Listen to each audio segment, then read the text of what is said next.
Oui, alors je suis juste au-dessus de la 86 et vous voyez, la circulation a repris.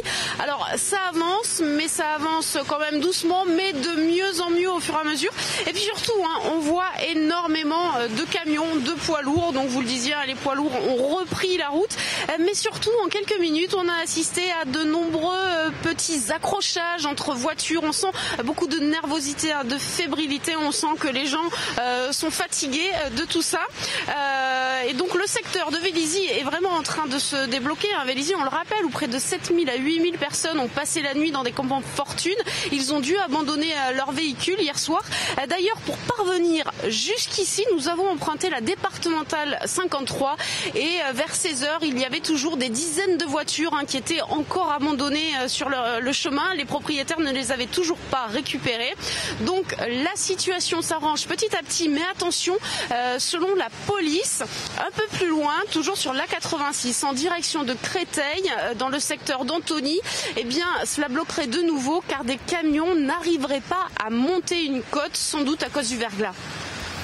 Diane Gouffran en direct du croisement entre la 86 et la N118. On va retrouver Cécile Olivier toujours sur cette même N118. Et oui, Cécile Olivier qui est au niveau de Bièvre sur cette nationale. Confirmation donc de la situation qui se débloque puisque les camions ont pu repartir.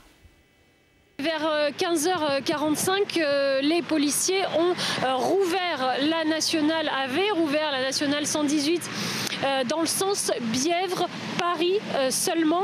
Ils ont laissé passer peut-être une quarantaine de camions. Les routiers étaient très contents, ça klaxonnait dans tous les sens. Et puis, un quart d'heure après, les policiers ont de nouveau barré le passage. Ils ont reçu l'ordre de à nouveau fermer la nationale 118. Dans l'autre sens, dans le sens Bièvre-Province, officiellement, il est toujours interdit de circuler parce qu'il faut dessaler, il faut déneiger. Officiellement, seulement les propriétaires de véhicules abandonnés avaient le droit de circuler et pourtant, on voit circuler des voitures. Donc, c'est vrai que c'est le flou total. Les policiers chargés de barrer le passage eux-mêmes disent qu'ils n'y comprennent plus rien. Et pas de consigne pour l'instant, Cécile, alors que la météo, on le répète, prévoit du verglas encore pour ce soir. Non, pas de consigne particulière ici en particulier, mais c'est vrai qu'on annonce des températures très basses et donc des plaques de verglas et donc qu'il va falloir faire très attention.